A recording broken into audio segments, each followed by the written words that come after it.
মহান আল্লাহ পবিত্র কোরআনে বলছেন, সুম্মা ইন্না রাব্বাকা লিল্লাযীনা আমিলুস সুআ বিজাহালাতিন সুম্মা তাবু মিন বা'দি যালিকা ওয়া আসলাহু ইন্না রাব্বাকা মিন বা'দিহা লাগফুরুর রহিম।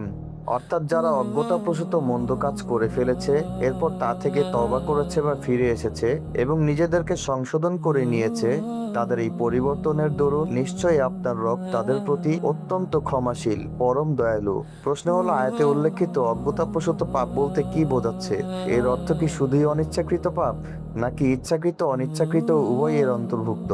ইমাম মাওয়ার্দী রহিমাহুল্লাহ আয়াতে উল্লেখিত অজ্ঞতাপ্রসূত পাপ কাজের অর্থ করতে গিয়ে বলেন, ফিহি ওয়াজহানি আহাদুহুমা বিজাহালাতি আন্নাহা সুউন আসানি বিজাহালাতিন লিওয়ালাবাতি শাহওয়াতি আলাইহিম মা'আল ইলমি বিআন্নাহা সুউন ওয়া ইহতামালু সালিসান আন্নাহু আল্লাযী ইউআজ্জিলু বিল আকদামি আলাইহা ওয়া ইয়াইদু নাফসাহু বিত-তাওবা। অর্থাৎ আয়াতে উল্লেখিত অজ্ঞতাপ্রসূত পাপ বলতে দুটি অর্থ বোঝায়। প্রথমটি হলো বিষয়টি যে মন্দ কাজ তা জানা ছিল না, দ্বিতীয়টি হলো কাজটি জেনে শুনে প্রবৃত্তির তাড়নায় হয়েছে। এর সাথে তৃতীয় আরো একটি অর্থ যুক্ত হবে, সেটা হলো যে নিজেকে দ্রুততার সাথে পাপ কাজে জড়িয়ে ফেলে আর মনে মনে নিজেকে ওয়াদা করে আমি তওবা করে নিব। তার এই ব্যাখ্যার পক্ষে সালাফদের থেকে অসংখ্য উক্তি রয়েছে, যেমন তাফসির ইবনু মুনজিরে মুজাহিদুর রাহিমাহুল্লাহ থেকে এসেছে, মান আমিলা যানবান মিন শাইখিন আও শাববিন ফাহুয়া বিজাহালাতিন।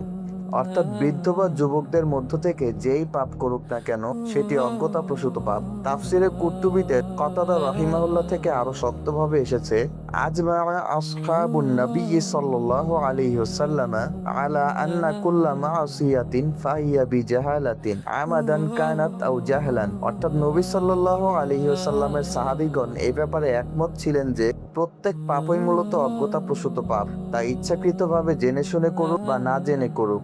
সুবহানাকাল্লাহুম্মা বিহামদিকা আশহাদু আল্লা ইলাহা ইল্লা আনতা আস্তাগফিরুকা ওয়া আতুবু ইলাইক।